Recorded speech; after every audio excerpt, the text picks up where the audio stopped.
자, 말씀 나누죠. 로마서 16번째 시간입니다. 하나님 우리 아버지와 주 예수 그리스도로 쫓아오는 은혜와 평강 두 번째. 로마서 1장 7절 한 절입니다. 함께 봉독하시죠. 로마에 있어 하나님의 사랑하심을 입고 성도로 부르심을 입은 모든 자에게 하나님 우리 아버지와 주 예수 그리스도로 쫓아 은혜와 평강이 있기를 원하노라. 아멘. 우리는 몇 주째 로마서 1장 7절에 머물면서 예수 그리스도로 말미암는 은혜와 평강의 정체에 관해서 공부를 하고 있습니다. 근데 예수 그리스도로 말미암는 그 은혜와 평강을 이야기하면 할수록 사람들은 정말 거기에 대해서 무지하며 관심도 없다라는 생각이 더욱더 확고해질 뿐, 예수 그리스도와 그분이 하신 일로 말미암아 정말 은혜를 감지하고 어떠한 상황 속에서라도 그 속에서 평강을 누리는 이는 참으로 드물다라는 생각만 깊어집니다. 그러면서 문득 떠오른 책이 작년 이맘때쯤 읽었던 장폴 사르트르의 실존주의는 휴머니즘이다 라는 책이었어요. 그 처연하고 이기적이며 무신론자인 실존주의 철학자 사르트르는 평생 인간 존재의 가치에 대해서 설파하고 간 사람입니다. 모든 인간은 자신의 존재의 가치를 챙겨야 하는 존재고 자기 존재 가치를 챙길 수 있는 존재며 자유의지에 의해서, 그걸 인격성이라고도 표현하는데, 자유의지에 의해서 그 존재 가치 챙기기에 기투를 하며 사는, 쉬운 말로 번역하면 선택을 하면서 사는, 기투를 하면서 사는 존재라는 게 그 책에서의 사르트르의 주장의 논지죠.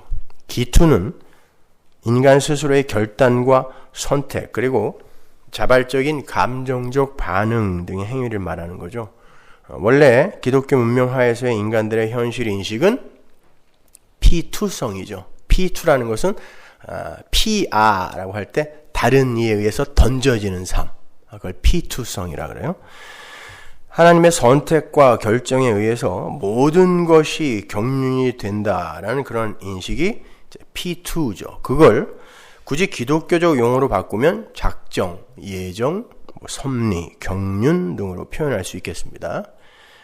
그러나 휴머니즘의 전도사를 자처한 사르트르에게는 그러한 P2의 인간 현실 인식이 마뜩치 않았죠. 인간이 그렇게 무가치한 존재냐? 왜 P2의 삶을 살아야 되냐? 얼마든지 기투의 삶을 살 수 있다. 이렇게 주장한 거죠. 원래 실존주의는 기독교에 대항해서 나타난 게 아니었어요. 휴머니즘적 실존주의는 당시 허무주의로 흘러가던 자연주의에 대한 반발 혹은 강화로 나타난 것이었습니다. 일반적인 평가는 실존주의는 자연주의에 대한 반발이라고 하는데 저는 그렇게 보지 않습니다. 본질을 꿰뚫어 보면은 절대 반발이 아니라 인간들은 한 목적지를 향해 가게 돼 있어요. 하나님을 알지 못하는 한목, 그 인간들은요. 자연주의라는 건 초월적인 존재나 초월적인 영역을 전혀 인정하지 않는 거예요. 그게 자연주의입니다. 이 세상이 끝이에요. 물질이 끝이고 다입니다. 전부예요. 그게 자연주의입니다. 기독교의 유일신 사상과 하나님 나라 사상을 완전히 부정하는 그런 사상이죠. 그런 게 어딨냐는 거예요. 보이지 않는 건 없는 거라는 거죠. 모든 것은 물질에서 시작해서 물질로 끝이 난다는 것입니다. 그래서 물질인 인간이 이 세상을 떠나게 되면 바로 소멸이 된다라고 믿는 게 자연주의예요. 따라서 자연주의자들에게 있어서 최선의 것은 이 세상입니다. 현실이고 물질이에요. 그들은 모든 것이 물질이므로 반드시 인과의 법칙에 의해서 원인이라는 것에 의해 결과가 맺어진다라고 믿어요. 결과라는 그 열매에 어떤 보이지 않는 초월적인 존재나 영역의 간섭이 전혀 작용할 수 없다라고 믿는 거예요. 그런 여지를 완전히 배제하는 거죠. 뿌린 대로 심고 심는 대로 거두는 거예요. 그것이 자연주의의 모토죠. 자연주의 속에서의 인간은 어떤 법칙 속에서, 인과의 법칙, 공식 속에서 그 공식에 의해 끌려다니는 그런 허무한 존재예요. 그래서 이 자연주의가 허무주의로도 흐르고 또는 굉장히 어떤 그 열정적이고 집요한 디오니소스적인 그러한 어떤 삶에 대한 열정을 또 부추기기도 하고 그렇습니다.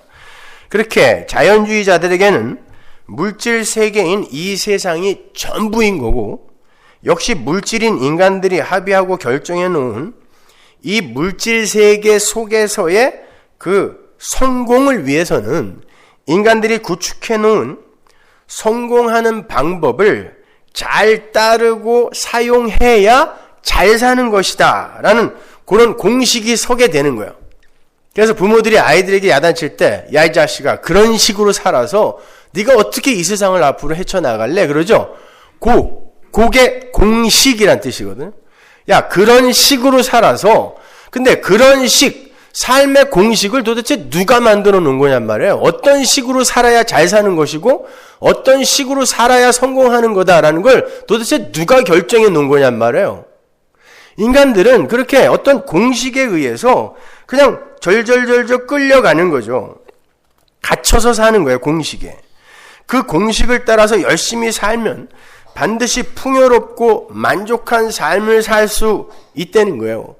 오늘날도 인간들은 그러한 자연주의의 울타리 속에서 한 발짝도 벗어나지 못하고 열심히 물질의 삶을 살고 있는 거죠. 물질이에요. 자기가 물질이라고 스스로 자기를 비하하는 거예요. 그건요. 실존주의는 그것과는 조금 다르지만 인본주의의 관점에서 볼 때 별로 다르지 않아요. 대동소이합니다. 실존주의는 자연주의자들처럼 인간을 그렇게 법칙 속에 수동적 존재로 인식을 하게 되면 쉽게 허무주의에 빠질 뿐만 아니라 경험적으로 볼 때 그러한 관념이나 사유의 공식에 맞아떨어지지 않는 실제적 현실이라는 것이 있음을 간파한 어떤 이들. 실제로 그렇잖아요. 꼭 똑같은 원인을 제공을 했다고 해서 똑같은 결과가 맺어지지 않잖아요. 그게 실존적 현실 체험 아닙니까? 그죠? 그런 것을 간파한 사람들이 좀 더 희망적이고 미래지향적이면서 낙관적으로 진일보한 사상이 실존주의인 거죠. 휴머니즘의 강화인 거예요. 강화.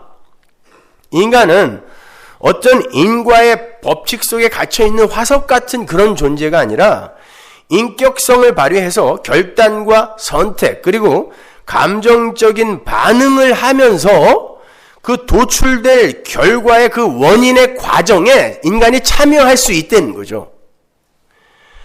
그걸 기투라고 하는 거예요. 이러한 실존주의는 자연주의와 마찬가지로 신의 존재를 부정하고, 물론 유실론적 실존주의 학파도 있어요. 그러나 보편적으로 그런 신의 존재를 부정하고 오히려 인간의 존재 가치 챙기기에 더욱더 혈안이 된 괴물과 같은 모습으로 보편적인 인간들의 그 관념과 사유를 장악하고 있는 거예요.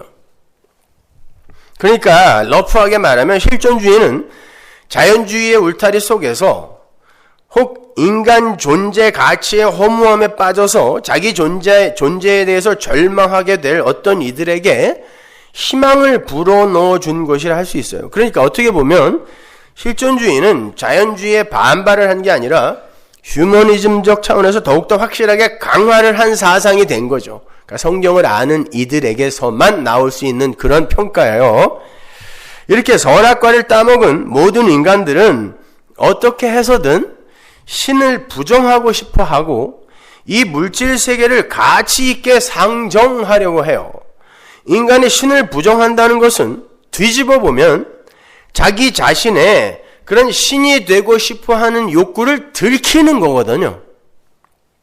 내가 신인데 또 다른 신이 있으면 안 되잖아요. 그렇게 신이 되고 싶어 하는 인간들의 마귀적 추구가 아주 잘 그려져 있는 것이 우리가 공부한 요한계시록 13장이에요.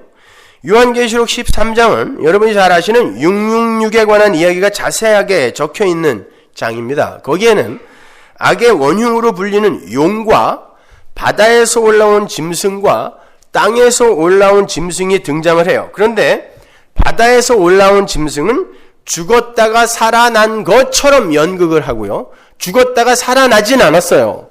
그러니까 가짜 예수의 역할을 하는 거예요. 그래서 죽었다가 살아난 것처럼 연극을 하고 땅에서 올라온 짐승은 그 죽었다가 살아난 것처럼 연극을 하는 바다 짐승을 경배하게 합니다.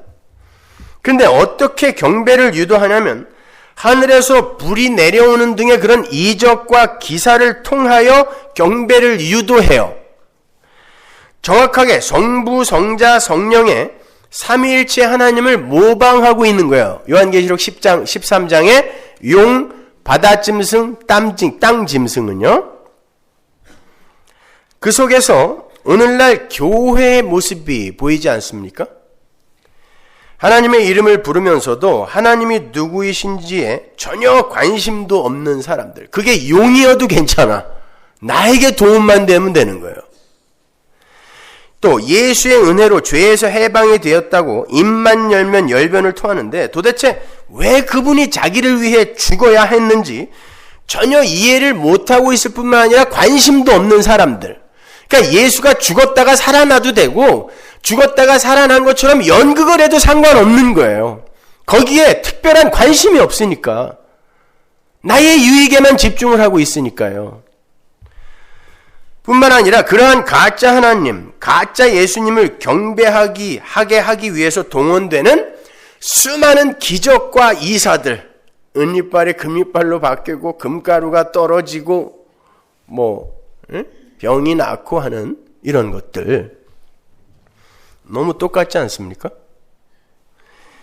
요한계시록 13장에 나오는 그러한 마귀의 세력이 어디에 와서 사람을 미혹하겠어요? 성부, 성자, 성령 하나님을 흉내내는 그가 절에 가겠습니까? 이슬람 사원으로 갈까요? 교회로 들어오겠죠. 그들은 다른 종교인들에게 관심이 없어요. 가만 놔둬도 마귀처럼 사니까 교회 안에 들어온단 말입니다. 그렇다면 마귀가 예배당까지 들어와서 하나님 흉내를 내는 이유가 뭐예요? 정확하게 지금 하나님 흉내를 내고 있잖아요. 왜 흉내를 낼까요? 진짜 하나님 못 믿게 하려고요. 인간들의 구미에 맞는 그런 하나님을 조작해서 진짜 하나님을 막아버리는 것입니다. 진짜 하나님은 맨날 자기를 부인하라고 그러고 십자가를 지라고 그러니까 인간들이 안 좋아할 걸 뻔히 아는 거예요, 마귀가. 그러니까 그것 말고 인간들이 좋아할 만한 하나님을 조작해서 그 하나님을 가려버리는 것입니다. 다른 말로 인간들의 그 신됨을 구축해주기 위해서 가짜 하나님을 조작해서 인간들에게 던져주는 거예요. 마귀는 예배당에 들어와서 외치죠. 인간아, 네가 신이다. 네가 주인공이야. 왜 네가 하나님을 섬겨야 돼? 네가 주인공이야. 이거 에덴 동산에서의 뱀의 외침이었잖아요. 네가 주인공이야. 그러니까 하나님은 너의 신됨을 공고하게 하기 위해 이용해 먹기만 하면 되는 거야. 그러니까 다들 그 가짜 하나님에 열광하는 거죠. 신비주의나 기복주의가 바로 거기서 나온 것입니다. 원래 인간은 하나님 절대 의존적 존재로 하나님을 섬기는 자로 창조가 된 거죠. 근데 인간들이 저마다 자기가 신이 되어서 오히려 하나님의 섬김을 받겠다고 하는 게 선악과 따먹은 아담들의 세상이잖아요.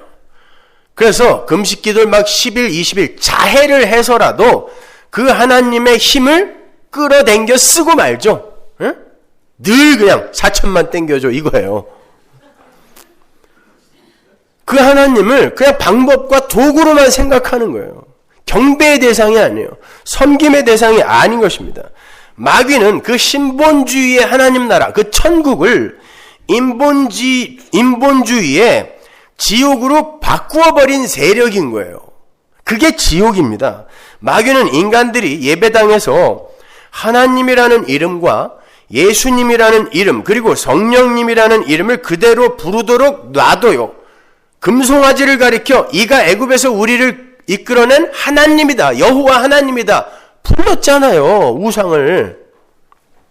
그런데 하나님과 예수님 그리고 성령님을 인간의 유익을 위해 존재하는 인간 섬김이 정도로 둔갑시켜버리는 거예요. 그리고 인간을 올려주는 거예요. 그러니까 다들 좋아하는 거예요. 수천 명, 수만 명이 몰려서 자기를 섬기고 있는 거예요. 어디서? 예배당에서요. 그래서 성경이 그 짐승을 따르지 않는 자들은 매매를 하지 못한다. 즉 경제활동에서 손해를 보게 된다라고 기록을 하고 있는 거예요. 계시록 13장 16절 보세요. 저가 모든 자 곧 작은 자나 큰 자나 부자나 빈궁한 자나 자유한 자나 종들로 그 오른손에나 이마에 표를 받게 하고 누구든지 이 표를 가진 자 외에는 매매를 못하게 하니 이 표는 곧 짐승의 이름이나 그 이름의 수라. 지혜가 여기 있으니 총명 있는 자는 그 짐승의 수를 세어보라. 그 수는 사람의 수니 666이니라. 그러니까 마귀는 이 세상 모든 인간들의 관념과 사유를 장악을 해서 초월과 초월자를 부정하게 하며 이름은 부르지만 믿지는 않는 거예요. 부정하게 하며 자신의 현실과 실존에만 집중을 하게 해서 그러한 현실 속에서 신이 되고자 열심히 그 기투의 삶을 살게 만드는 데에 총력을 기울이고 있는 거예요. 교회 안에서는 하나님을 조작하고 세상에서는 진리를 조작해버리죠. 그래서 인간을 꼭대기에다 올려놓는 거예요. 마귀가요. 그렇게 하여 인간들을 파멸의 길로 이끌어가는 거예요. 그러면 그게 곧 사망이거든요. 근데 18절을 보시면 지혜 있는 자, 지혜를 받은 자, 총명이 있는 자는 그 짐승의 수를 세어보라 그러죠. 그 말은 셀 수 있는 사람이 있다는 뜻이에요. 그 짐승의 정체를 알아먹는 사람이 있다는 뜻이거든요. 세어봐라. 총명 있는 자야, 지혜 있는 자야. 예수를 받은 자들아, 너희들은 그 짐승을 세어봐라. 분명 분별할 수 있다라고 이야기하는 거예요. 그게 지혜를 받은 자, 즉 하나님의 은혜를 입은 자들이에요. 그들은 이 역사와 인생의 목적을 믿음 안에서 말씀을 통하여 분명히 알게 돼요. 그래서 그러한 마귀의 속임수를 간파할 수 있게 되는 거죠. 계시록 13장 5절 보세요. 또 짐승이 큰 말과 참남된 말하는 입을 받고 또 42달 일할 권세를 받으니라. 42달은 한때 두때 반때 3년 반 1260일 다 똑같은 거예요. 그죠? 그걸 4달 그걸 그렇게 달수로 바꾸고 날수로 바꾸고 연수로 바꾸고 그런 거잖아요. 그게 뭐죠? 우리 다니엘서의 70일에 공부하면서 배웠죠? 그게 뭐예요? 이 역사예요. 우리의 인생을 이야기하는 거예요. 그러니까 42달 내내, 역사 내내 마귀가 왕이에요. 다스리는 거예요. 짐승이 입을 벌려 하나님을 향하여 회방하되 그의 이름과 그의 장막 곧 하늘에 거하는 자들을 회방하더라. 누구를? 우리를 회방하는 거예요. 또 권세를 받아 성도들과 싸워 이기게 되고, 보세요. 마귀가 이겨요. 여러분이 못 이깁니다. 그런데 이 이김은 세상적인 관점에서의 이김이에요. 묵시 속에서의 이김은 이거랑은 달라요. 각 족속과 백성과 방언과 나라를 다스리는 권세를 받으니 죽임을 당한 어린 양의 생명책에 창세 이후로 농명되지 못하고 이 땅에 사는 자들은 다 짐승에게 경배하리라. 보시는 것처럼 창세 전에 하나님의 생명책에 농명이 된 사람들만 짐승의 속임수에 속지 않을 수 있다는 거예요. 모두가 짐승이 세워놓은 공식 속에서 더하기 빼기의 삶을 살아가는데 생명책에 농명이 된 사람들은 그 공식 속에서 빠져나와서 바보가 되는 거예요. 사람들은 1 더하기 2는 3이잖아. 그러는데 아닐 수도 있잖아. 이렇게 되는 거예요. 성도는요. 그 공식에 적용이 되질 않아요. 이 사람들의 인생은요. 그들만이 짐승에게 경배하지 않을 수 있다는 건데 우리가 조금 전에 읽었던 17절에서 짐승에게 경배를 하지 않는 자들은 어떻게 된다 그래요? 매매를 못한다. 이 자본주의의 세상 속에서 매매를 못한대요. 그건 곧 이 자본주의 속에서의 육적자의 죽음을 의미하는 거예요. 자본주의는 매매로 돌아가는 세상이거든요. 그런데 성경은 그러한 이들을 가리켜 짐승의 표를 받지 않은 자들이라 그러잖아요. 그렇다면 그들은 짐승의 표 말고 다른 표를 받았다는 뜻인데 그 표가 어디 나와요? 그 앞에 계시록 7장에 나오죠. 4절 보세요. 내가 입맞은 자의 수를 들으니 이스라엘 자손의 각 지파 중에서 입맞은 자들이 14만 4천이니 이 표예요. 계시록 13장과는 반대로 여기에는 하나님의 표를 받은 자들이 등장해요. 그들이 바로 짐승에게 경배하지 않도록 결정이 된 자들이에요. 에스겔서 9장으로 가면 그렇게 하나님의 표를 받은 이들이 세상을 어떻게 분별하고 바라보는지가 나와요. 한번 보세요. 9장 4절. 이르시되 너는 예루살렘 성읍 중에 순행하여 그 가운데서 행하는 모든 가증한 일로 인하여 탄식하며 우는 자의 이마에 표하라. 세상을 보면서 야, 이 공식대로 살아야 잘 사는 거구나가 아니라 그걸 바라보면서 어떻게 세상이 이렇게 돌아가냐라고 탄식하며 우는 고자들 이마에만 표하라. 나머진 다 죽여라. 그러는 거죠. 그러니까 여러분은 세상을 보면서 야, 참 살기 좋은 곳이다가 아니라 탄식하며 울어야 되는 거예요. 그들이 바로 이마에 표를 받은 사람들이란 말입니다. 누구의 표? 하나님의 표요. 그들은 짐승들이 만들어내는 세속주의와 성공주의, 인본주의, 자본주의를 바라보면서 탄식하며 우는 자들이에요.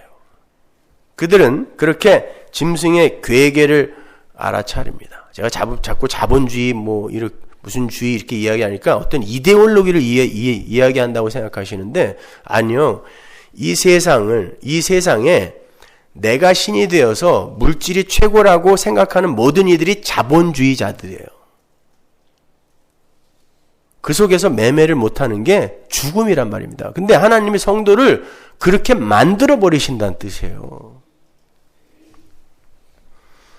근데 계시록 13장에 보면 그렇게 인간들에게 마귀의 표를 찍는 짐승의 수를 666이라 그러죠. 근데 그 마귀의 수, 짐승의 수를 곧 그게 사람의 수라 그래요, 또. 그죠?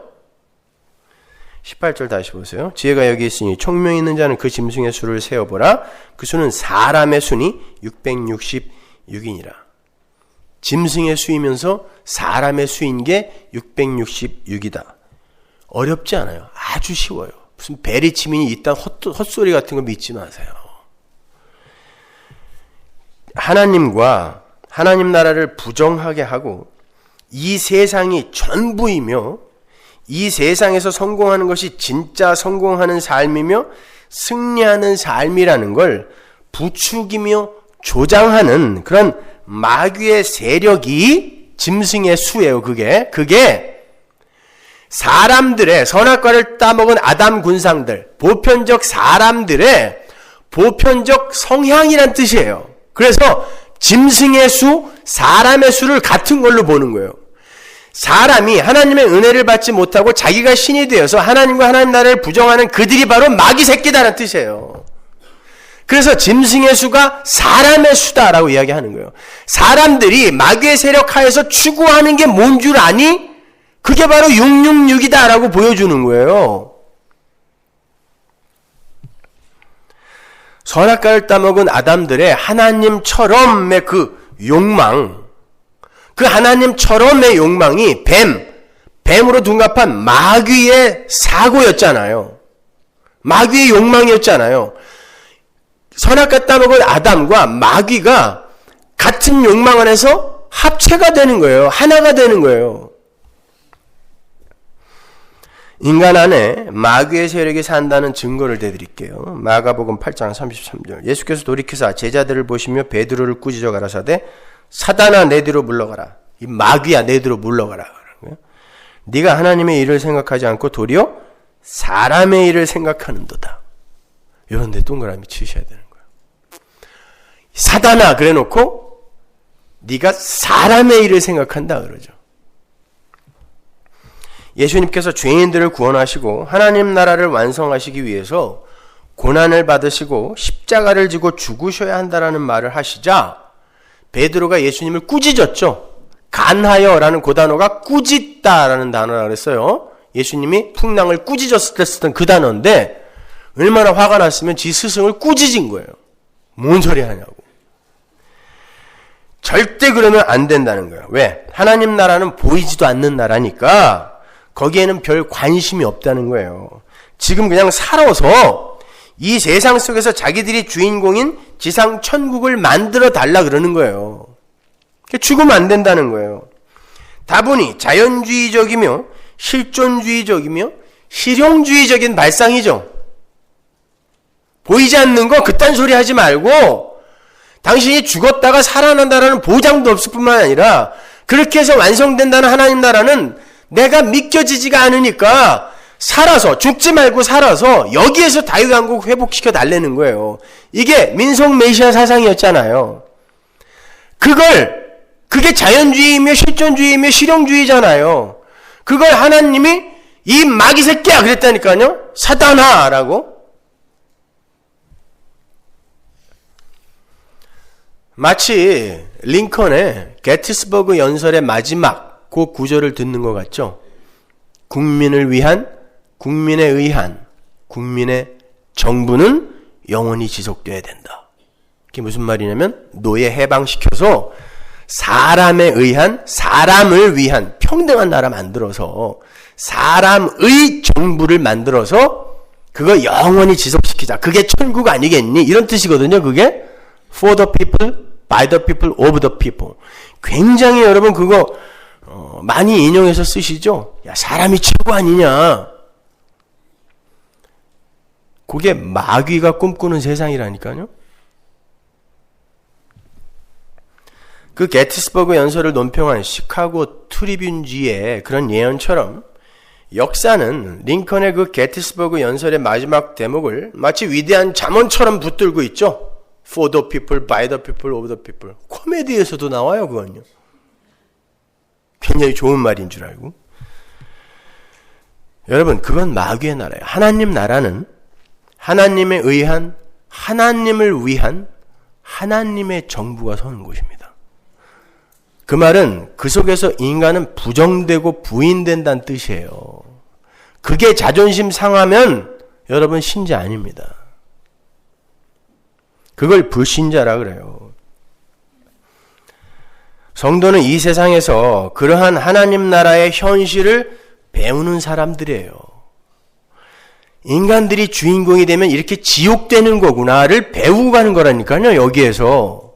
그런 평등한 세상을 만들어서 for the people, by the people, of the people인 정부를, 그런 나라를 만들어서 이 세상에서 개혁하고 정화하여 훌륭한 삶을 살아보자가 기독교가 아니란 말입니다. 사람이 주인공이 되면 반드시 지옥된다. 이거 배우고 하나님 나라 소망하면서 거기 가는 거란 말이에요. 우리는요.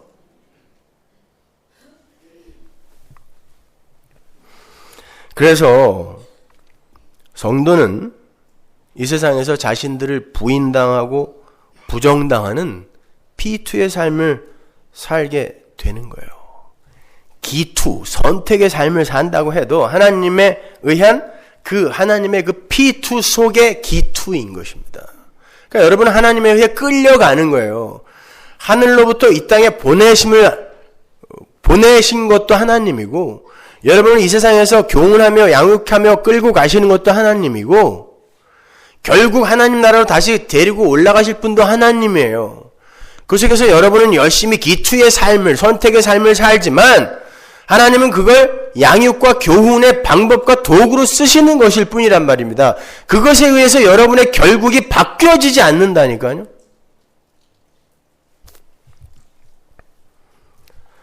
기독교는 노예를 해방하고 모든 이가 평등하게 사는 세상을 추구하고 구현하는 것을 목적으로 하지 않습니다. 그게 아니라 오히려 그러한 현실 속에서 하나님을 위한, 하나님에 의한 하나님의 나라를 소망하게 하는 것을 목적으로 삼아야 돼요. 그래서 사도 바울이 노예들에게, 야 노예들아, 이런 나라가 어딨니? 어떻게 사람의 종이 되니? 봉기하여 일어나라. 노예제도 없애자. 그러지 않았어요. 노예들아, 종들에게, 주인에게 예수님처럼 대하라 그랬어요. 더 낮아져라 그랬다니까요. 종들에게. 어찌되었든 주님은 그러한 베드로를 사단이라고 부르신 뒤에 그의 행사가 사람의 일이라고 이야기했단 말이에요. 그러니까 사단과 사람의 세속적 욕망은 정확하게 일치하고 있다라는 말인 거예요. 내 안에 막이 있다라는 뜻입니다. 내 안에 막이 있다. 잘 새겨들으세요. 성령이 거하시는 내 안에 마귀라는 존재가 살고 있다는 뜻이 아니라 걔는 못 들어와요. 이제 만지지도 못해요. 하나님의 영광을 위해서가 아닌 나라는 신의 그 욕망에만 집중하여 사는 마귀적 성향이 그대로 내 안에 존재하고 있다라는 거예요. 그걸 마쿨라, 오염이라고 하잖아요. 그 성향이 내 안에 그대로 남아있게 하나님이 허락하세요. 그걸 거시적으로 그냥 마귀라고 부르자는 거예요. 내 안에 마귀 있다라는 말은 그 말이란 말입니다. 생각해 보세요. 6이라는 숫자는 하나님의 창조수 7에 딱 하나 못 미치는 숫죠. 5도 아니고 4도 아니에요. 6이에요. 인간이 하나님처럼의 욕망이 얼마나 크고 집요하고 위대한지를 보여주는 거예요. 그래서 6입니다. 근데 하나님의 숫자에는 절대 못 올라가는 거예요. 근데 이 세상에서 누릴 수 있는 건 다 누려요, 인간이요. 그게 6이에요. 그 숫자를 신이 되고 싶어하는 인간들의 그 욕망, 이 세상적 욕망을 하나님의 삼위일체의 수 3을 써서 6이라고 하는 거예요. 그러나 하나님의 숫자에는 못 가죠. 그때 당시에 고대 사람, 히브리 사람들은 7이라는 완전수, 안식의 수와 삼위 하나님의 그 하나님의 숫자를 사용해서 하나님을 7로 표기했었단 말입니다. 그러니까 인간들, 이 마귀 새끼들은 777 하나님이 되고 싶어서 선악과 따먹고 하나님처럼의 삶을 추구하기 위해 최선의 노력을 하는 거예요. 그리고 거기에 올라가기 위해서 열심히 노력하죠. 이게 바벨탑 아니었습니까? 하나님이 그걸 부수었단 말입니다. 666이라는 것은 바로 마귀와 인간들의 그러한 악마적 성향, 하나님의 은혜, 하나님의 표를 받지 못한 자들은 이 세상에서 그것만을 추구하면서 산다는 뜻이에요. 그게 666입니다. 인간의 자기 확인, 자아 성취, 자아 실현, 성공, 번영, 고지 점령, 승리의 욕망, 이런 것들을 기가 막히게 표현한 게 666이에요. 555 아니라니까요. 666이에요. 근데 절대 도달할 수 없는 곳, 그게 하나님 나라라는 의미에서 666이에요. 7에서 하나 모자라는 숫자. 최고가 되고 싶은 인간들의 마귀적 집념과 집요함. 그런데 중요한 건 구원을 받았다고 하는 우리 성도의 삶이 666의 표를 받은 사람들과 별반 다르지 않다는 거죠.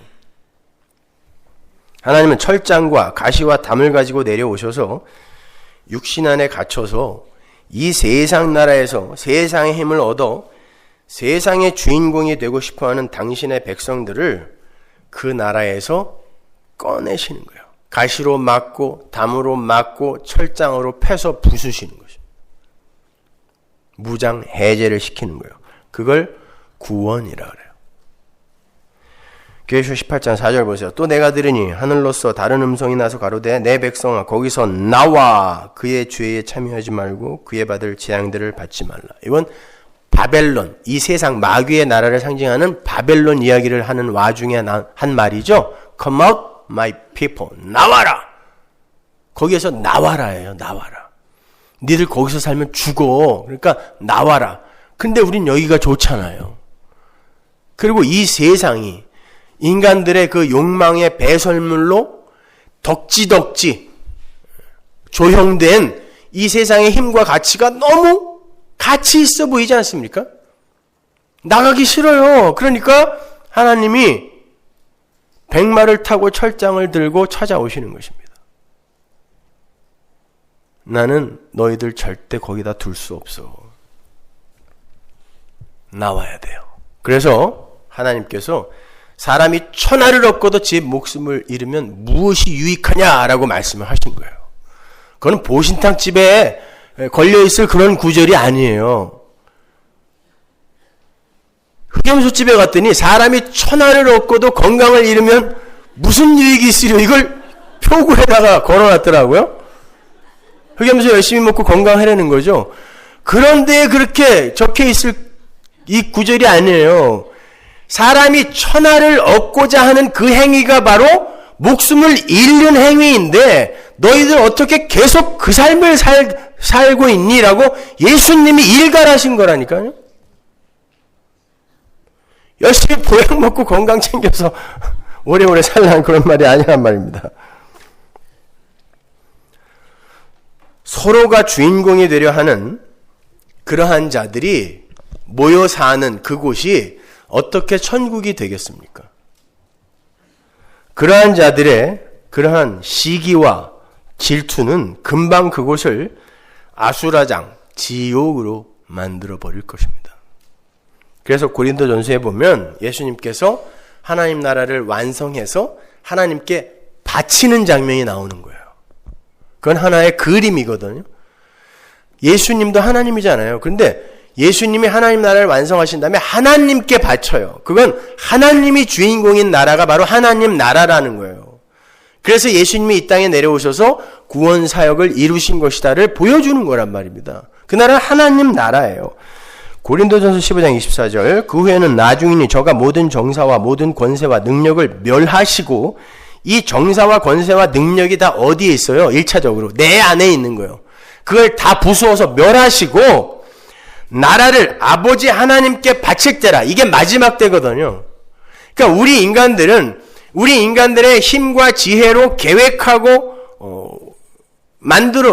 계획하고 기대하는 나라를 열심히 건축자가 되어서 만들고 있잖아요. 그래서 예수라는 돌이 모퉁이 돌로 하나님이 주었더니 그 건축자들이 모퉁이 돌을 자꾸 집어 던져버렸잖아요. 그랬더니 하나님이 그 모퉁이 돌을, 예수라는 돌을, 건축자들이 버린 돌을, 세상의 건축자들이 버린 돌을, 우리가 버린 돌을 기초석으로 하여 하나님 나라를 세운 거예요. 은혜로. 그래 놓고 그 돌을 버린 자들을 그냥 반짝 들어서 갖다가 거기다가 거주시키는 거예요. 이게 구원이에요. 이게 은혜이며 하나님 나라인 것입니다. 하나님께 바치는 거예요. 저가 모든 원수를 그 발 아래 둘 때까지 불갑을 왕노릇 하시리라. 근데 그때까지요. 재미있는 건 예수님께서 불갑을 왕노릇을 하신다 그러죠. 그럼 이 세상 마지막 때까지 예수님이 지금 불갑을 왕노릇 하신다. 그 시제는 현재 시제이고 불가불이라는 단어는 must라는 뜻이야. 필연적이라는 뜻이거든요. 반드시 예수님이 현재 진행형으로 왕노릇을 하신다라는 뜻이에요. 그래야 그 나라가 하나님께 바쳐진다라는 뜻이거든요. 근데 그러면 지금 하나님의 나라가 지금 내 안에 들어와 있잖아요. 그죠? 내 안에 하나님이 사시니까. 내가 성전이라는 건 내가 하나님 나라라는 뜻이잖아요. 하나님의 통치 아래 들어와 있다는 거잖아요. 그러면 하나님이, 예수님이 내 안에서 지금 왕노릇을 하고 있는데, 그분이 지금 통치하고 있는데, 침 삼킬 동안도 눈 깜빡도 하지 않으시고, 나를 지켜보시면서 나를 통치하고 있는데, 왜 내 삶이 이러냔 말이에요. 우리가 기대하는 그런 삶이 아니잖아요. 지금부터 잘 생각해 보세요. 예수님께서 당신의 백성들의 삶에 세밀하게 개입을 하셔서 당신의 백성들의 삶 속에서 성취해 내셔야 할 게 뭡니까? 선악과 따먹은 아담 군상들이 자신들의 꿈과 비전과 계획과 지혜와 힘을 바탕으로 건축하는 요 세상 나라의 헛됨과 악함을 깨닫게 하시고 그 나라에서 빼내는 거잖아요. 그죠? 빼내는 거잖아요. 예수님의 왕노릇은 거기로 집중된단 말입니다. 빼내는 거예요. 그렇다면 예수님께서 우리의 인생에 왕으로 간섭하셔서 어떻게 통치해 나가시겠어요? 이 세상에서 고립시키고 망하게 하시고 정을 떼게 하시겠죠. 그래야 나갈 거 아닙니까?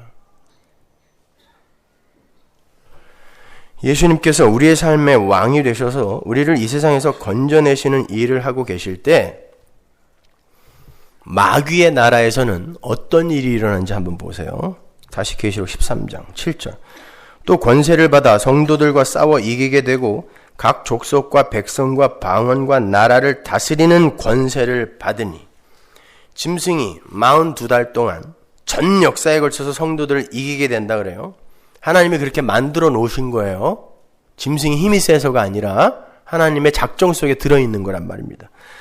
그러니까 예수님께서 왕으로 간섭하시는 성도의 인생은 마귀에게 지는 모습으로 나타난다라는 거죠. 이 역사 속에서 세상적 관점으로 볼 때에 이 역사 속에서는 묵시 아래의 이 역사 속에서는 마귀가 42달 동안 성도를 이기게 된단 말이에요. 근데 예수님은 성도 안에서 왕노릇을 하신대요. 그러니까 성도 안에서 예수님이 왕노릇 하시는 고자의 삶 속에서는 마귀가 이를 이기는 삶의 모습이 나타난다라는 거예요. 그 말은 마귀가 이 사람을 천국을 못 가게 한다는 그런 말이 아니라 이 세상의 힘으로 요 하나님의 그 통치 아래에 있는 자들을 장악하게 만든다는 뜻이에요. 누르게 만든다는 뜻이에요. 그래서 항상 당하는 거예요. 그들이 당하는 거예요. 전혀 설득력이 없죠? 예수 믿는다고 하면서도 우리는 늘 이기고 싶고 이기고 있으니까 아니란 말입니다. 하나님이 개입하여 여러분을 그 자리로 반드시 밀고 내려간단 말입니다. 창세기에 보면 그 요셉의 이야기에 바로가 꿈을 꾸는 장면이 나와요. 살찐소, 암소 7마리가 나오고 삐쩍 마른 흉악한 소가 7마리 나오는데 이 삐쩍 마르고 흉악한 소가 암소를 먹죠. 살찐 소를 먹어요. 그리고 아주 튼실한 이삭이 7단이 나오고 삐쩍 마른 파리한 이삭이 7단이 나오는데 이 파리한 이삭이 또 튼실한 이삭을 먹죠. 그건 단순히 7년 풍년 뒤에 7년 흉년이 올 것이다 이 이야기를 하는 게 아니라 흉년으로 말미암아 죽을 수밖에 없는 어떤 자들이 살아나게 되는 방법이 요셉이 메시아의 모형이었으니까 살아나게 되는 방법이 바로 진짜 강한 자가 마귀 같은 약한 자에게 먹히는 모양으로 그게 십자가였잖아요. 그죠? 그렇게 성취가 될 것이다를 보여주는 거예요. 그건 바로 하나님의 백성들인 우리가 이 세상에서 그렇게 구원받은 우리가 그런 모양으로 살게 된다는 뜻이에요. 여러분은 진짜 풍요 속에 들어가 있는 분이고 진짜 강한 분들이고 하늘의 왕들인데 이 마귀 새끼들한테 이 역사 속에서는 그렇게 먹히는 방법으로 하나님 나라가 성취되는 거예요. 그게 하나님 나라의 삶의 원리거든요. 내가 비워지고 당하고 죽음으로 말미암아 승리하는 게 하나님 나라의 삶의 원리이기 때문에 우리의 삶 속에서 그러한 모습이 나타난다라는 그런 뜻입니다. 그건 하나님께서 당신의 백성들을 그렇게 무장해제를 시켜서 세상 속에서 부정해 버리시겠다라는 거룩한 언약적 의지의 표현인 거예요. 그래서 짐승을 시켜서 성도를 이기게 하시고 포로로 잡아가게도 하시고 칼로 죽여버리게도 하시는 거예요.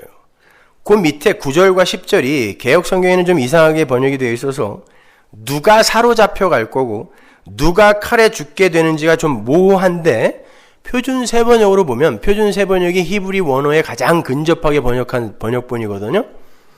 표준 세번역으로 보면 사로잡혀가고 칼에 맞아 죽어야 할 자들이 누구인가가 분명하게 드러납니다. 한번 볼까요? 9절 귀가 있는 사람은 들으십시오. 사로잡혀 가기로 되어 있는 사람이면 사로잡혀 갈 것이요 칼에 맞아서 죽임을 당하기로 되어 있는 사람이면 칼에 맞아서 죽임을 당할 것이다. 여기에 성도들의 인내와 믿음이 필요합니다. 포로로 잡혀가게 되는 일과 칼에 맞아 죽는 것을 경고하면서 성도들의 인내와 믿음을 요구해요. 그러면 누가 포로로 잡혀가고 누가 칼에 맞아 죽는다는 거예요? 성도가, 그죠? 성도의 인내와 믿음을 요구하면서 이 경고를 하니까요. 그게 하늘의 왕이신 예수님의 통치 속에 들어있는 성도의 세상 속 현실이에요. 그 10절에 사로잡다라는 단어는 포로가 되다라는 뜻이거든요. 포로로 사로잡다. 포로로 묶어버리다. 성도는 이 세상에서 포로의 삶을 살게 된다는 뜻이에요. 포로로 잡혀가는 건 곧 칼에 맞아 죽는 거와 똑같은 거거든요. 성도의 현실이 그렇다는 거야. 그래서 계시록에서는 성도를 항상 환난에서 나오는 자, 그게 마지막 때의 성도의 모습이거든요. 그러니까 묵시 속으로 들어오는 성도를 환난에서 나오는 자라고 이야기를 한다는 건 이 성도가 사는 이 역사와 인생이 전부 환난이라는 거죠. 그래서 그들을 환난에서 나오는 자라고 이야기하는 거예요. 거기다가 바벨론 성 길가에서 죽는 자, 순교자, 뭐 이렇게 표현한단 말이에요. 성도들을요. 빌레몬서에 보면 사도 바울이 그러한 성도의 현실을 예수님의 포로가 된 자라고 표현을 해요. 그리고는 그렇게 예수님의 포로가 된 자들의 삶에 은혜와 평강이 있다라는 역설의 인사를 해요.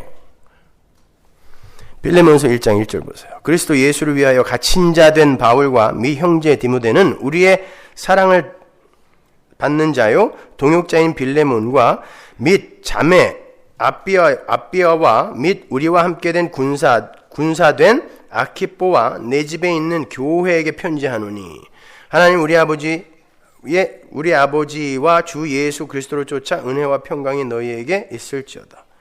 아유, 돋보기를 써야 되는데 대충 때려잡아서 읽으려고 그러니까 잘 안 읽혀지네. 그럴 수는 없죠. 생방송에 나가는데 돋보기를 쓰고 이걸 볼 수는 없습니다. 오늘 본문의 말씀과 똑같은 인사를 하는데 그 배경이 참으로 인상 깊습니다. 빌레몬서는 옥중서신이에요. 에베소서, 빌립보서, 골로새서, 빌레몬서를 옥중서신이라 그러죠. 바울이 감옥에서 쓴 서신이에요.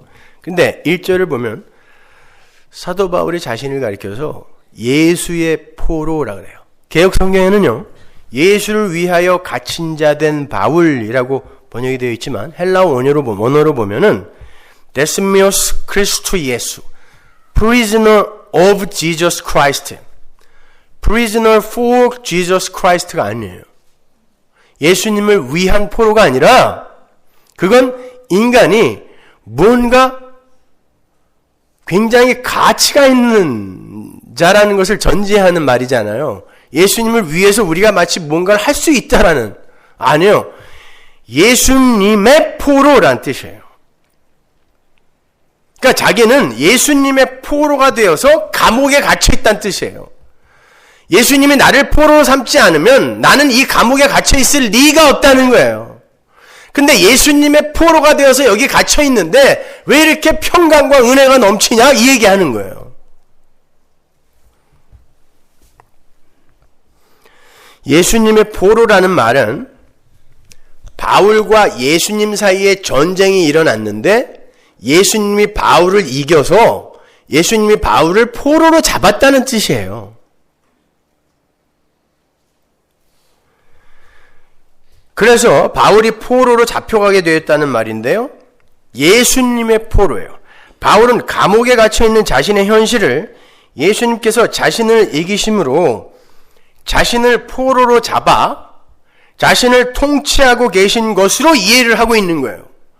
예수님이 나를 포로로 잡아 나를 왕으로 통치하고 계시니까 내가 이렇게 감옥에 들어올 수 있게 된 거구나. 안 그랬으면 안 된다는 거예요, 바울은요. 그것이 은혜고, 그러므로 나에게는 평강이 있다라고 인사를 하는 거예요.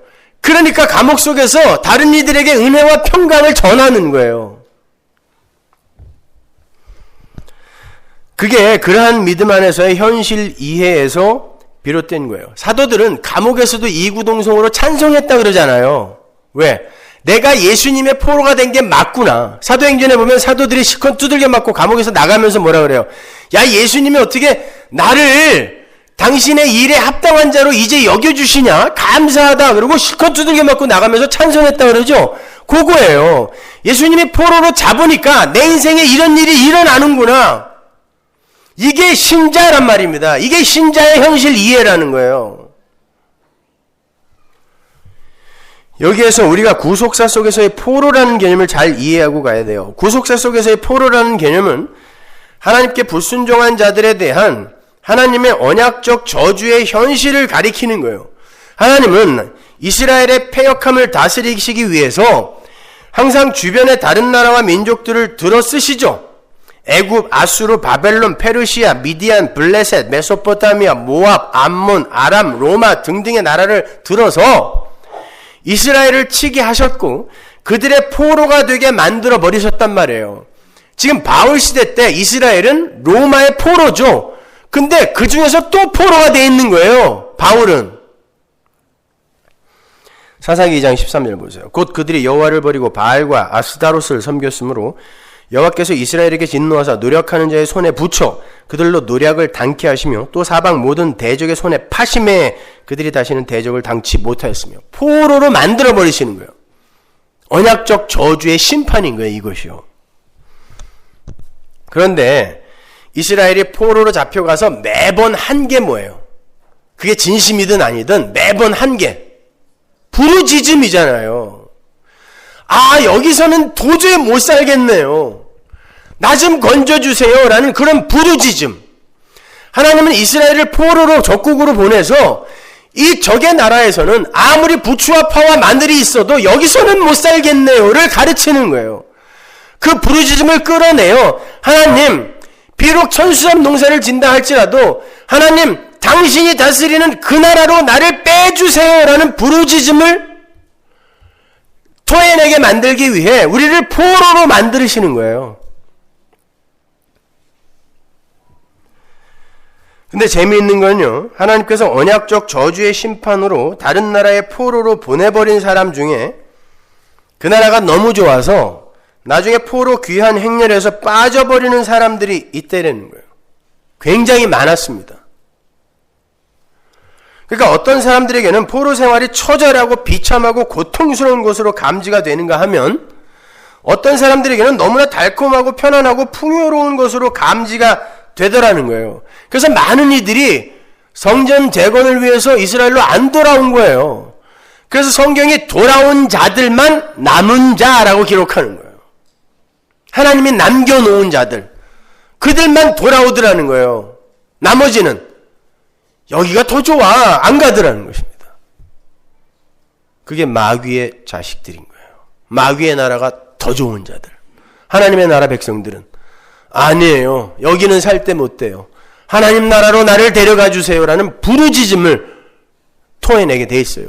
따라서 여러분이 신앙생활을 하면서 야, 예수 믿었더니 하나님이 이것도 도와주고 저것도 도와주고 자식도 잘 되게 해주고 집값도 오르게 해주고 야, 참 살만하다.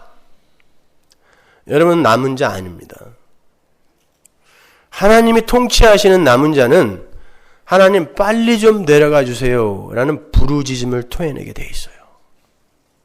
오늘날 기독교는 거꾸로 가는 거예요. 완전히.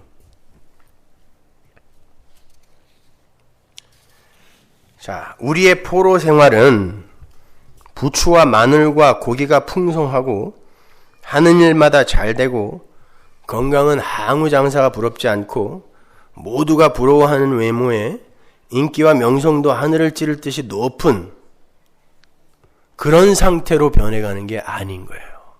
그들이 어떻게 하나님께 여기에서 나가게 해주세요라고 부르짖겠습니까? 근데 하나님의 힘을 이용하여 그런 문제들을 해결해 달라고 하고만 있잖아요, 우리는요. 그게 무슨 예수 믿는 겁니까? 절에 가도 똑같은 사람들이 있고 이슬람 사원에 가도 똑같은 사람들이 있는데 뭘 근거로 나는 예수를 믿는 사람이라고 할 거냔 말입니다.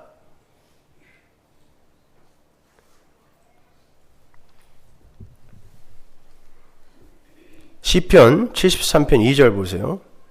나는 거의 실족할 뻔하였고 내 걸음이 미끄러질 뻔하였으니 이는 내가 악인의 형통함을 보고 오만한 자를 질시하였음이로다. 저희는 죽는 때에도 고통이 없고 그 힘이 건강하며 타인과 같은 고난이 없고 타인과 같은 재앙도 없나니 볼지어다 이들은 악인이라 항상 평안하고 재물은 더하도다. 이 세상 속에서 악인들이 성도의 눈에 이렇게 비친다는 거예요. 세상적으로 그들은 너무 잘 되고 너무 행복해 보여요. 오히려 당한 나만 계속 쪼다가 되고 바보가 되고 사람들에게 손가락질 받고 그래요. 하나님 어떻게 일을 이렇게 하십니까? 우리보다 먼저 그렇게 하나님께 따진 사람이 있었다니까요. 여기 이렇게. 왜? 자기의 삶이 이랬거든요. 13절. 내가 내 마음을 정의하며 내 손을 씻어 무죄하다 한 것이 실로 헛되도다. 난 깨끗이 살았다. 나는 종일 재앙을 당하며 아침마다 징책을 보았도다. 근데 나만 때려. 이게 뭐냔 말이에요 도대체.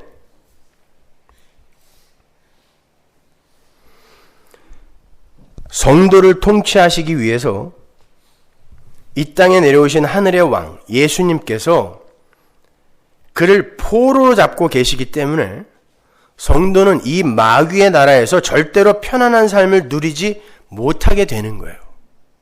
이 마귀의 나라에서 종으로 살고 싶어서, 이 나라 백성으로 살고 싶어서 안달이 난 자들을 예수님이 내려오셔서 포로로 붙들어 버리시는 거예요. 그리고는 이 세상에서 절대 편하게 못 살게 만들어 버리시는 게 예수의 포로예요. 바울이 이야기한. 그래서 감옥에 포로로 갇혀있던 바울이 자신을 가리켜 예수님의 포로라고 한 거예요. 그렇게 바울은 예수님에 의해 포로로 끌려가던 사람이었지 예수님을 위해 무엇을 할 수 있던 사람이 아니었어요. 주님께서 베드로에게 바로 그러한 성도의 포로됨의 현실을 이렇게 말씀하셨죠. 요한복음 21장 18절. 내가 진실로 진실로 내게 이르노니 젊어서는 네가 스스로 띠띠고 원하는 곳으로 다녔거니와 늙어서는 네 팔을 벌리리니 남이 내게 띠띠우고 원치 아니하는 곳으로 데려가리라. 이 띠띠우다라고 번역이 된 조세이라는 단어가 꽁꽁 묶는다는 말이라고 그랬죠. 포로로 꽁꽁 묶는다는 뜻이에요. 그러니까 하나님의 택한 백성들은 자기가 원하지 않는 방향으로, 왜? 우리가 원하는 방향은 전부 이 마귀의 나라에서 왕되는 거거든요. 그러니까 하나님이 꽁꽁 묶어서 원하지 않는 방향으로 질질 끌고 간다라는 거예요. 포로로 잡아서. 그걸 구원이라고 하는 거예요. 그들이 질질 끌려서 어디로 가요? 나라는 존재에 그런 하나님처럼의 삶을 추구하던 마귀의 나라에서 아들의 나라, 하나님 나라로 옮겨가게 되는 거예요. 골로새서 1장 13절. 그가 우리를 흑암의 권세에서 건져내사 그의 사랑의 아들의 나라로 옮기셨으니, 이걸 우리가 육신을 입고 이 역사 속에서 체휼하는 거예요. 실제화하여 사는 거예요. 아, 난 여기가 좋은데 자꾸 나가라 그래. 나가면 불안한데, 근데도 끌려 나가, 계속해서. 근데 온통 내가 이 땅에 정과 사랑을 쏟고 있었기 때문에 이 연정을 걷어들이는 게 너무 아픈 거예요. 그게 여러분의 인생이에요. 그래서 맨날 우는 거예요. 시편 68편 17절. 하나님의 병거가 천천히요 만만이라 주께서 그 중에 계심이 신의 산 성수에 계심 같도다. 주께서 높은 곳으로 오르시며 사로잡은 자를 끌고 선물을 인간에게서 또는 패역자 중에서 받으시니 여호와 하나님이 저희와 함께 거하려 하심이로다. 다윗이 이스라엘의 출애굽 사건을 묘사하는데요. 하나님께서 이스라엘을 애굽에서 끌고 나오시는 모습을 사로잡은 자를 끌고라고 묘사를 하죠. 애굽에 포로로 잡혀있던 당신의 백성들을 가나안 땅으로 끌고 나오시는데 하나님이 그걸 뭐라고 이야기하냐면 사로잡았다. 내가 내 백성들을 사로잡아 끌고 나왔다라고 이야기를 해요. 이걸 직역을 하면 사로잡은 포로들을 거느리시고라는 뜻이거든요. 그러니까 우리가 애굽에서 나가는 그 구원의 여정은 하나님이 우리를 포로로 잡아서 끌고 가시는 거란 말입니다.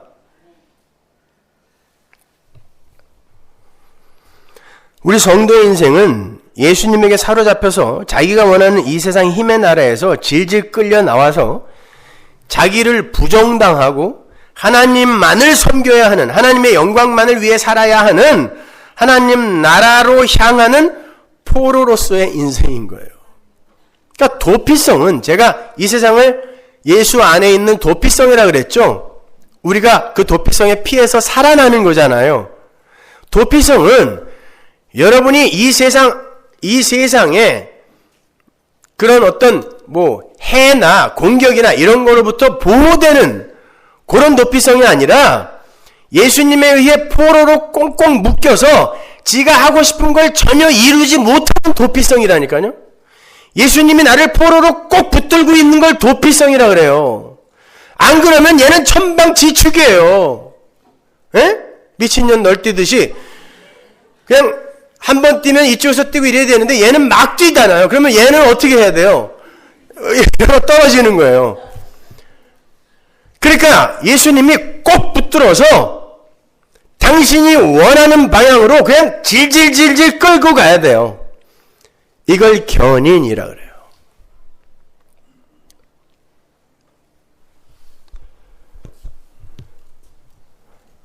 그러니까 이 세상 모든 사람들이 다 하나님으로부터 저주의 심판을 받고 마귀의 나라로 잡혀온 포로들인 거예요. 그런데 한쪽은 하나님의 은혜를 입어서 이 어둠의 나라의 실체를 올바로 자각을 하게 되어서 하나님 어서 저 좀 빼주세요 라는 부르짖음을 토해내게 되는 반면에, 다른 한쪽은 마귀 나라의 삶의 방식과 원리와 자원이 너무 좋아서 마귀와 한편으로 살고 싶어서 마귀의 포로가 되어버리게 되는 거예요. 그러니까 예수님의 포로인 성도들은 이 세상에서 진짜 전쟁 포로처럼 살게 되는 거고, 불신자들은 이 세상에서 왕이 되고 싶어서 어쩔 줄 모르는 자들로 끝까지 살게 되는 거예요. 그래서 오히려 우리가 세상적인 관점에서 그들을 부러워하게 만든다니까요. 이 다윗의 시편을 바울이 에베소서에서 인용하죠. 에베소서 4장 7절. 우리 각 사람에게 그리스도의 선물의 분량대로 은혜를 주셨나니 그러므로 이르기를 그가 위로 올라가실 때에 사로잡힌 자를 사로잡고 사람들에게 선물을 주셨다 하였도다. 사로잡힌 자를 사로잡고가 포로로 사로잡고예요. 구원하실 자를 구원하시고를 사로잡힌 자를 사로잡고라고 쓴단 말입니다. 포로로 잡으시고 라는 뜻이에요. 그러니까 성도는 예수님의 포로가 되어서 이 세상 속에서 처절한 포로의 삶을 살게 되는 거예요. 사도 바울이 고린도전서에서 그 포로의 현실을 이렇게도 묘사합니다. 고린도전서 4장 9절. 내가 생각건대 하나님이 사도인 우리를 죽이기로 작정한 자 같이 미말에 두셨음에 우리는 세계 곧 천사와 사람에게 구경거리가 되었노라. 여기서 미말이 뭐라 그랬어요? 개선 행진을 하는 승전국의 왕 맨 뒤에서 포로로 질질 끌려가면서 왕의 승리를 더욱더 돋보이게 하는 게 미말이라 그랬죠? 개선 행진의 맨 마지막에 있는 게 적국의 포로들이란 말입니다. 근데 하나님이 당신의 택한 백성들을 그렇게 미말해 뒀어요. 포로로 질질 끌고 가는 거예요. 내가 잡았다? 그들은 조롱을 당하고 침뱉음을 당했으며 돌에 맞고 수모를 당했고 죽임을 당하기까지 했어요. 사도 바울이 자신의 세상 속 현실을 그러한 포로의 현실로 인식을 하고 있는 거예요. 오죽하면 자기 인생이 얼마나 힘들었으면, 그 고난을 다 감수했던 분인데도 불구하고 얼마나 힘들었으면 마치 하나님이 나를 죽이기로 작정하신 분처럼 그렇게 패더라 그러는 거예요. 죽이기로 작정한 분처럼 나를 패더라.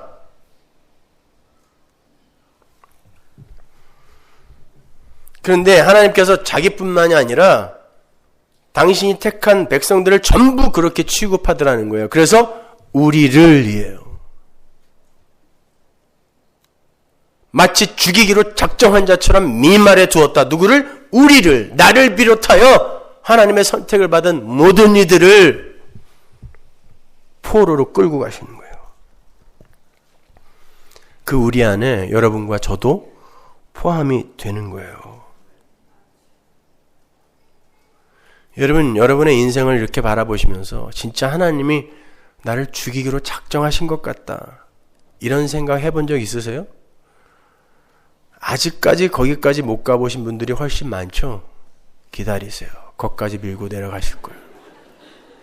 안 그러면 신자 아닌 걸 어떻게 해요? 안 그러면 신자 아닌 걸. 근데 그걸 모면하게 해달라고 산기도 들기도 하면서 지랄 발광들을 떨고 앉아있는 거예요. 성도라는 것들이. 고린도후서 2장 14절 보세요. 항상 우리를 그리스도 안에서 이기게 하시고 우리로 말미암아 각처에서 그리스도를 아는 냄새를 나타내시는 하나님께 감사하노라. 아니 뭐 마귀가 이긴 다음에 여기서는 또 우리가 이기게 하신대요. 이 말이 트리암뷰오라는 뜻이거든요. 이기게 하다라는 단어가, 이 단어가 왕의 개선 행진에 참여하다라는 뜻이에요. 이걸 그냥 직역을 해서 번역을 하는 사람들이 이기게 하다라고 해놓은 건데, 그 성경의 일관성 안에서 이 구절은 이렇게 번역해 놓으면 안 돼요. 왕의 개선 행진에 포로로 참여한다는 뜻이에요. 그래야 성경이 일관성이 있을 거 아닙니까? 그죠? 근데 엉뚱한 기대들을 하고 있으니까 우리가 이겨서 왕의 개선 행진에 승리자로 참여한다 그래요. 아니요. 왕과 나의 전쟁이라니까요, 역사는. 그래서 왕이 이기고 나를 포로로 끌고 가는 걸 구원이라고 한단 말입니다. 이게 자기 부인이잖아요. 이게 십자가잖아요. 그래서 왕이 이기고 나를 포로로 끌고 가는데 내가 개선 행진의 미말에 서서 왕이 이기셨네요 하고 왕의 승리를 찬송하고 그분의 영광을 더욱더 돋보이는 자로 존재하는 거예요, 인간은요. 그게 하나님 나라란 말입니다.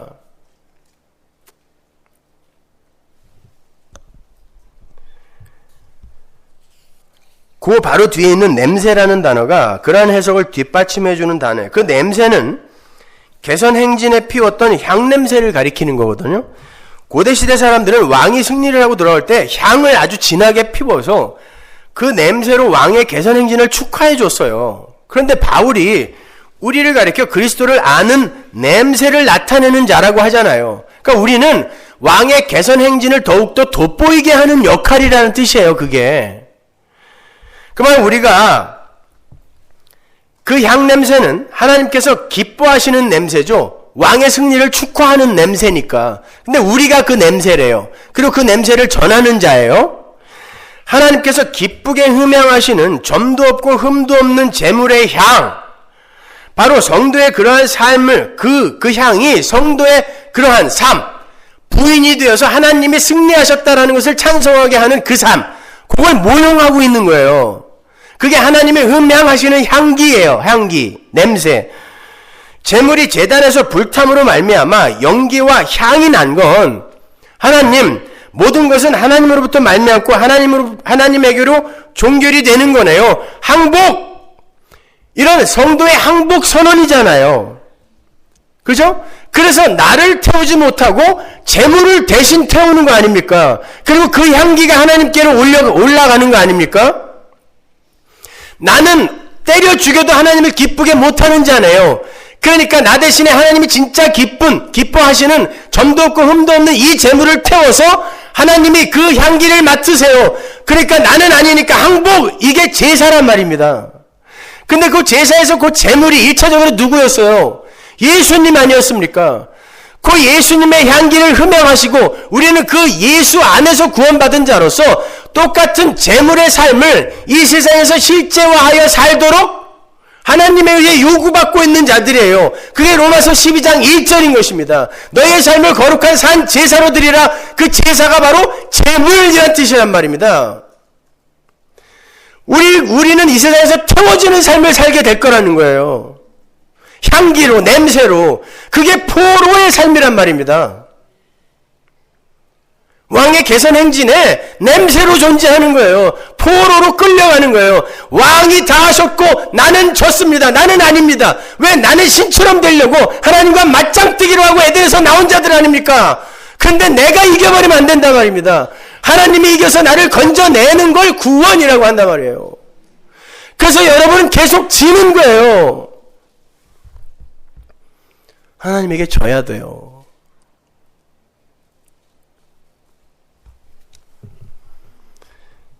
에베소서 5장 2절 보세요. 그리스도께서 너희를 사랑하신 것 같이 너희도 사랑 가운데서 행하라. 그는 우리를 위하여 자신을 버리사 향기로운 제물과 생축으로 하나님께 드리셨느니라.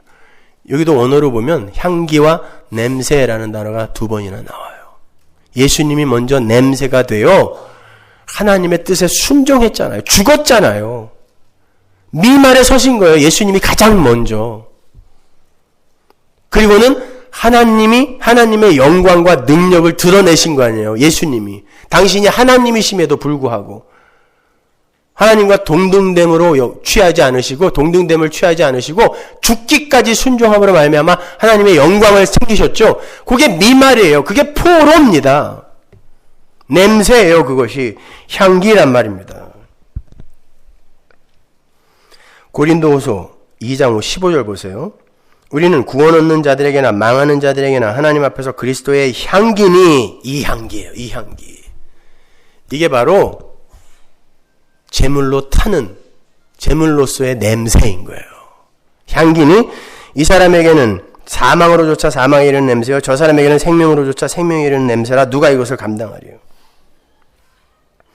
개선행진의 미말에 서서 승리하신 왕의 영광을 돋보이도록 부름을 받은 하늘의 재물들의 삶이 이 세상 속에서는 비참한 포로의 삶으로 보여지게 된다 그랬죠?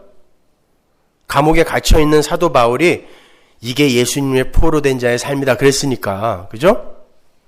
그럴 때 하나님으로부터 믿음을 선물 받지 못한 사람들이 그 모습을 보면서 뭐라 그럴까요? 야, 너는 지지리도 복도 없다. 네가 믿는 예수가 너를 그냥 그렇게 만들었다면 그 예수를 뭐하러 믿니? 야, 나 봐. 예수 안 믿는데 너보다 100배 나은 삶을 살고 있다? 그게 사망에 이르는 향기예요. 믿음이 없으니까 역사의 실체를 못 바라보는 거예요. 우리는 여기서 나가야 된다라는 걸 하나님이 우리의 삶에 실제화하여 보여주시는 게 나의 인생인데 그의 눈에는 그냥 비참하게만 보이는 거예요. 아이고 지지리도 복도 없는 거. 차라리 달마사를 가지. 사망에 이르는 향기인 거예요. 그런데 믿음을 선물 받은 자들은 어떻게 그걸 바라볼까요? 그래, 저렇게 하여 이 땅에서 정떼고 하나님 나라 소망하며 그 나라 가는 거구나. 그게 생명에 이르게 하는 향기예요. 왜? 믿음을 가진 자의 눈에는 그게 올바로 보이거든요. 그러니까 여러분 다른 사람들의 상황이나 처지를 보면서 함부로 이야기하지 마세요.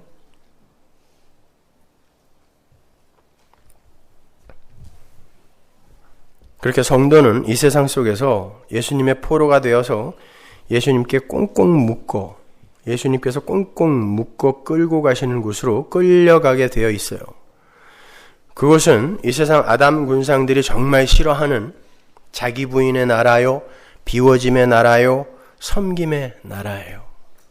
여러분 복음을 올바로 깨닫기 시작하면서부터 예전에는 나에게 일어나지 않았던 일들이 마구 일어나는 걸 혹시 경험하지 않으십니까? 잘 가고 계신 거예요. 하나님이 여러분의 인생에 개입을 하시기 시작한 것입니다. 철장으로 가시로 담으로 여러분의 인생에 개입하시는 거예요. 그래서 성도는 이 세상을 향한 연정이 끊겨지는 포로의 삶을 살게 되는 거고 그렇게 해서 이 세상 나라에서의 성공과 번영의 이해에 대한 새로운 패러다임을 갖게 되는 거예요. 그래서 그때부터는 예전엔 그렇게 부러워했던 것들이 하나도 부럽지가 않고 오히려 측은하게 느껴지고 예전에 그렇게 부끄러웠던 것들이 전혀 부끄럽지 않고 이게 다 하나님께서 내 인생에서 이 세상에 대한 연정을 끊게 하시는 일이니까 내가 부끄러워할 게 뭐 있어? 요걸 평강이라고 하는 거예요. 그러니까 복음에 대한 이해가 깊으면 깊을수록 여러분은 흔들리지 않은 평강 속에 거할 수 있게 되는 거예요. 근데 자꾸 우리가 세상에 대한 연정을 품고 돌아가니까 하나님이 계속 패는 거예요. 근데 누구나 다 그래요. 그래서 계속 우리는 두들겨 맞고 있는 거예요. 그래서 이렇게 서로를 보면서 아이고 저 사람도 저렇게 맞았구나. 그러니까 나도 힘내자. 그래서 모이는 거예요. 옛날에 안기부 가서 죽도록 고문당했을 때 나만 두들겨 맞으면 그건 못 견뎠을 거예요. 근데 조금 있으면 옆에 있는 친구가 나보다 더 곤죽이 돼서 들어와. 괜찮구나 나는. 우리가 다 그래요. 그러니까 와서 너무 경건한 척, 아닌 척, 신앙 좋은 척 그런 거 하지 마세요. 그거 다른 사람 죽이는 거예요. 아프면 아프다고 이야기를 하세요. 왜 사람들한테 그런 평가를 받으시려고 그래요? 하나님 나라를 안 믿는다는 뜻이에요, 그게. 지난주에 제가 도피성에 대한 설교를 하니까 어떤 분이 이 세상이 도피성이라면 북한에 있는 그런 핍박받는 성도들은 뭡니까? 라고 이제 어떤 분의 간증문을 쭉 보내주셨어요. 북한 사람들의 그 실상. 처참하더만요. 그런데 여러분 도피성이라는 건 바로 우리가 그렇게 포로가 되어 이 세상 속에서 이 세상 사람들과는 다른 부류의 존재로 삶을 살게 되는, 그게 도피성이에요. 우리가 그 사람들을 위해 기도할 게 아니라, 그 사람들을 거기서 풀어달라고 기도할 게 아니라, 우리는 저게 진짜 도피성에 포로로 잡혀있는 사람의 삶이 맞는데, 우리가 얼마나 저런 삶을 거부했으면 우리는 이렇게 편하지? 하나님, 내 삶 속에서는 왜 포로의 삶이 나타나지 않습니까? 라고 오히려 날 위해 기도해야 되는 거예요. 이 편안한 미국 땅을 위해 기도해야 되는 것입니다.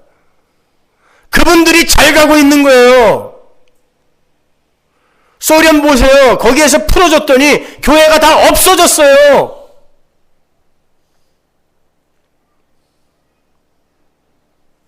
풀어줬더니 없어졌다니까요, 교회가. 근데 어떤 기도를 하자는 거예요, 도대체? 이거 보세요. 이게 바로 인본주의에 묶여있는 왜곡된 신앙관이란 말입니다.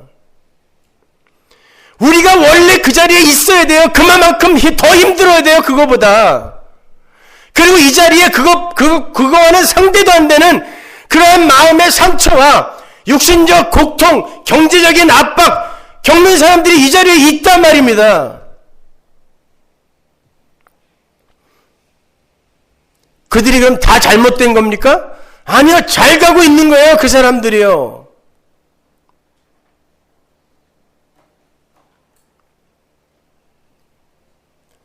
힘들고 어려워도 여러분 잘 이겨내셔야 돼요.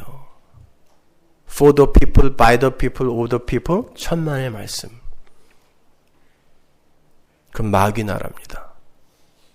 For the God, by the God, of the God. 하나님을 위한, 하나님에 의한, 하나님의 나라. 그 나라 오롯이 소망하라고 여러분의 일생에 이런 일상을 허락하신 거니까, 그렇다면 까짓거 이겨보자 하고 평강 속으로 들어가는 거예요. 힘들어도 평강, 좋아도 기뻐도 평강, 슬퍼도 평강, 성공해도 평강. 잊지 마세요. 마지막으로 로마서 한 절 읽고 마치죠. 11장 36절. 이는 만물이 주에게서 나오고 주로 말미암고 주에게로 돌아감이라. 영광이 그에게 세세히 있으리로다. 아멘. 이게 바로 우리의 최종 목적지가 되어야 되는 거예요. 이 소리, 이 대답 얻어내기 위해 우리의 인생을 이렇게 허락하신 것입니다. 기도하겠습니다. 하나님 은혜를 감사합니다. 아버지 하나님, 세상 사람들은 이 역사와 인생의 존재 목적과 의미를 너무나 모릅니다. 그 수많은 천재 철학자들도 이 역사와 인생이 왜 이렇게 흘러가야 되는지를 알지 못했습니다. 수많은 책과 논문들과 그들의 사유를 발표를 하면서도 그들은 인간들을 중심으로 세상을 바라보았습니다. 하나님, 그러나 우리는 압니다. 왜 인생이 이렇게 허락이 되었으며 역사가 왜 이렇게 존재해야 되는지, 그리고 우리는 이 세상 속에서 무엇을 해야 하는지 우리는 말씀 속에서 깨달았습니다. 하나님, 그걸 아는 자들로서 일상의 사건에 일희일비하지 않도록 도와주옵소서. 예수님의 이름으로 기도합니다. 아멘.